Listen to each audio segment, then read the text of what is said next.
Hi കൂട്ടുകാരെ, നമുക്ക് ഓണത്തിൻ്റെ ഭാഗമായിട്ട് ഇന്നൊരു പുളിയിഞ്ചി വെച്ചാൽ എല്ലാവർക്കും അറിയാം, എന്നാലും നമുക്കൊന്ന് ചെയ്യാം. അതിനായിട്ടൊരു ഇരുമ്പട്ടി എടുത്ത് അടുപ്പിലോട്ട് വെച്ച് ചൂടായപ്പോൾ കുറച്ച് എണ്ണ അങ്ങോട്ട് ഒഴിച്ച് കൊടുക്കാം, വെളിച്ചെണ്ണ. ഇഞ്ചി കഴുകി ചിരണ്ടി വട്ടത്തിലരിഞ്ഞ് വെച്ചിരിക്കുന്നത് അത് നമുക്ക് അങ്ങോട്ട് ഇട്ട് കൊടുക്കാം.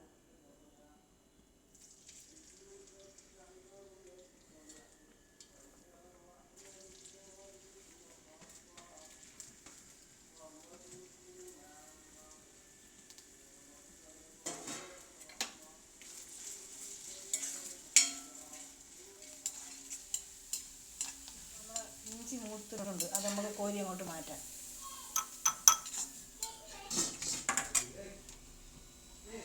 നമുക്ക് ആ കൊച്ചുള്ളി അരിഞ്ഞ് വെച്ചിരിപ്പുണ്ട്, അതങ്ങ് നമുക്ക് ഇട്ടിട്ട് കൊടുക്കാം. ഒരു പച്ചമുളക്,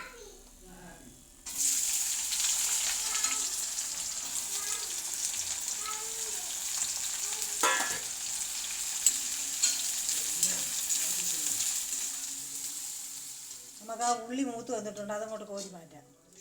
ഇനി ആ ബാക്കി ആ എണ്ണയ്ക്കകത്തോട്ട്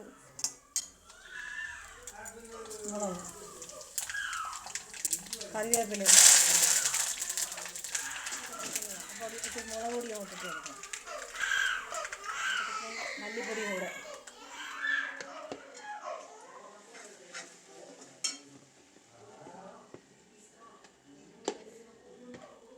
ഇച്ചിരി ഉരുളി,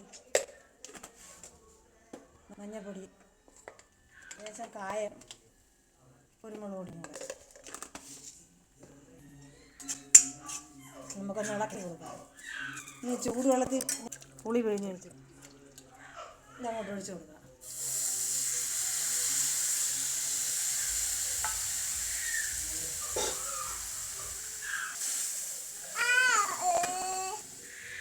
ഇനി അല്പം ശർക്കരയും കൂടെ അങ്ങോട്ട് ഇട്ട് കൊടുക്കാം. ഇനി അത് അവിടെ നിന്ന് അങ്ങോട്ട് തിളക്കട്ടെ. ആവശ്യത്തിനുള്ള ഉപ്പും കൂടെ അങ്ങോട്ട് ഇട്ട് കൊടുക്കാം. ആ ഇഞ്ചി ഉള്ളിയും കൂടെ പൊടിച്ച് വെച്ചത് നമുക്ക് അങ്ങോട്ട് ചേർത്ത് കൊടുക്കാം.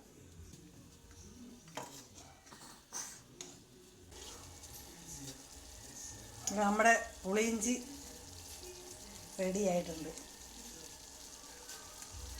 നല്ല ടേസ്റ്റാണ്. എല്ലാവരും ഈ രീതിക്കൊന്ന് ഉണ്ടാക്കി നോക്കണം. ഇഷ്ടപ്പെട്ടു.